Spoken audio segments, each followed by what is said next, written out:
Hey guys, Troy here. Welcome back to another video. And as you may know, I recently attended Disney D23 Expo this past weekend.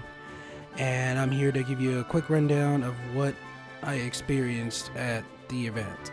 Now, this is actually my second time attending Disney D23, with last year I went there for one day to check out the Kingdom Hearts 1.5 HD Remix demo they had put up at the very last minute.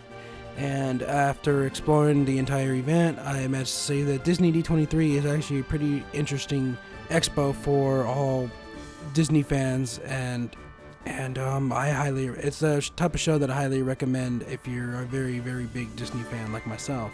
And this year, Disney announced that Kingdom Hearts 3 would make an appearance at the Disney Interactive panel on Sunday, August 16th. And that prompted me to buy a 3-day ticket, and I ended up going on Friday with a friend of mine from Kingdom Hearts Insider. You may know her as Ariel, or Master Spockenart, on the Kingdom Hearts Insider forums. And the two of us, we just basically walk around the show floor, checked out the shops, and there's a lot of shops to visit. There's more than one. There's also game demos that we saw while walking around. We also got a stage pass for the Goofy Movie 20th anniversary reunion that occurred later on that evening. We both went to that, and it was actually an absolute blast to see all some of the main cast members like Jason Marsden, Bill Farmer, and everyone else, and just to have them sit down and talk about what they love about the movie, and use their character voices as they talked. And it was really neat. I mean, I'm a big fan of a Goofy movie, and I was really glad to actually sit there and watch it happen. And funny thing is that Bill Farmer actually brought up Kingdom Hearts, but not anything like what he recorded on or anything like that. He just used Kingdom Hearts as an example, recording things compared to how he used to record back for the movie. So don't get your hopes up. He just used an example, and it was a pretty funny story how he just has to listen into the Japanese voice actor for Goofy, and he just made a comment on how weird it was to hear the Japanese VA laugh like Goofy while his laugh is entirely different. But yeah, they actually Bill Farmer and Jason Marsden actually sang the song On the Open Road together for the first time.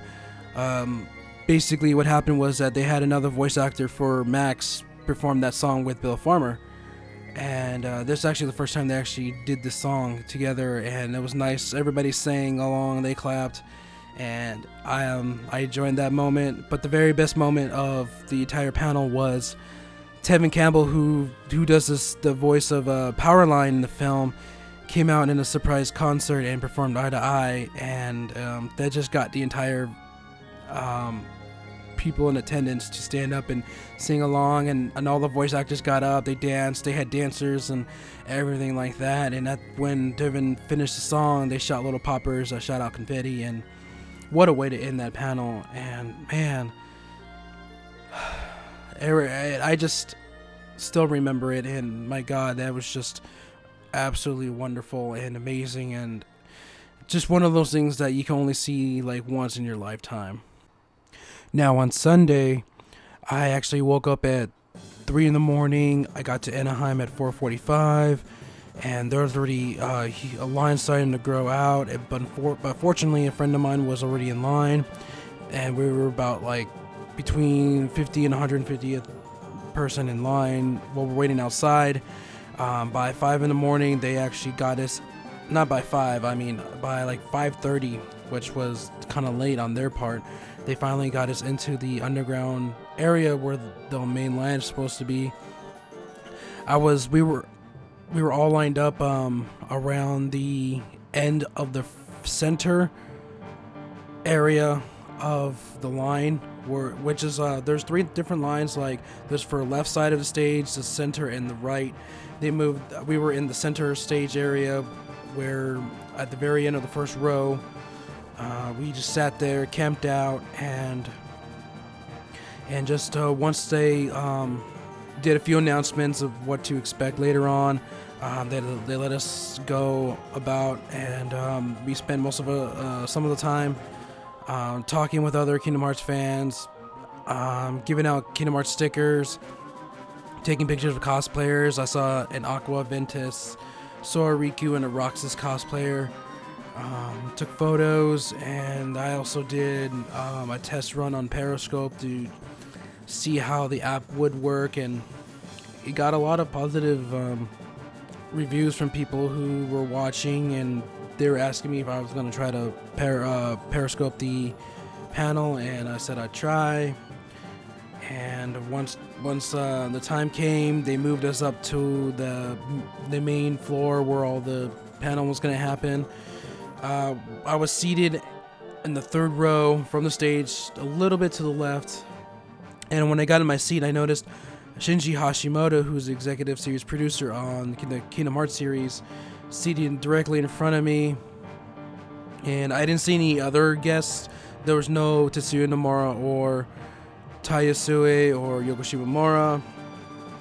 So my guess was that Shinji was the special guest they were talking about, and which it turned out to be true, because they opened up with Kingdom Hearts 3 as the opening segment, which they brought out Shinji Hashimoto to reveal the next world for Kingdom Hearts 3, which turned out to be Big Hero 6. And Shinji Hashimoto had the big giant keyblade that they use around their offices. They even brought out Baymax at one point to stand out there while they talked about Big Hero 6. They showed a concept art of Sora riding Baymax facing off against a darker version of the original Baymax. So what's interesting enough is that the world, Big Hero 6 world in Kingdom Hearts 3 will take place after the film, which the Heartless used the original Baymax that got lost in the portal as a vessel for darkness. So it's kind of interesting to see that a Kingdom Hearts world is being used as a sequel rather than having it wait for an actual film. So I think that's interesting, and I kind of hope they actually do with some other films. After the Kingdom Hearts 3 panel, they went with mobile games, Star Wars Battlefront. Sony had an announcement by announcing they had a special Darth Vader PS4.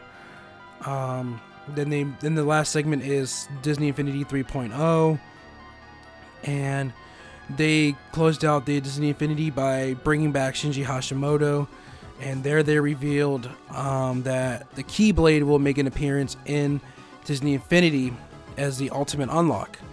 The ultimate unlock for 3.0 is basically you just have to obtain all the figures, which is about 27 to 30 of them, and you'll be able to use the Keyblade as a weapon. But the big surprise was anybody in attendance of that panel would receive a special King Mickey power disc, which and as well as a Mickey figure for the game. Basically, the power disc would transform Mickey's clothing into King Mickey's from Kingdom Hearts 2, and in that it was only exclusive to all the attendees. And that power disc won't be ever sold in stores according to them. So that was definitely a nice surprise. Now, I for one have never played Disney Infinity, and I'm actually kind of thinking of buying Disney Infinity and trying to collect all the figures to actually unlock the Keyblade. As when I'll start that, who knows? I mean, eventually I'll get to it, but for now, I kind of have that in the mindset. So eventually I'll definitely buy Disney Infinity. Overall, the show was pretty good. It was nice to meet new people, nice to see old friends, nice to see these panels. You know, Disney definitely brings the entertainment to Disney D23. It's an event that happens every 2 years, so the next time it'll show up will be 2017. And for those who haven't been, I highly suggest D23. You know, please go. You know, this year was their 4th time they had the event. Next time will be their 5th, so definitely go. You know, it's a blast. You know, I had a lot of fun, and I hope those who watched my stream had a lot of fun. And hopefully I can see you guys in 2 years at the next D23. If you like any of my videos, please subscribe below. You can also follow me on social media, the links below as well, and on screen. Thank you guys for listening, and I'll catch you guys in another video.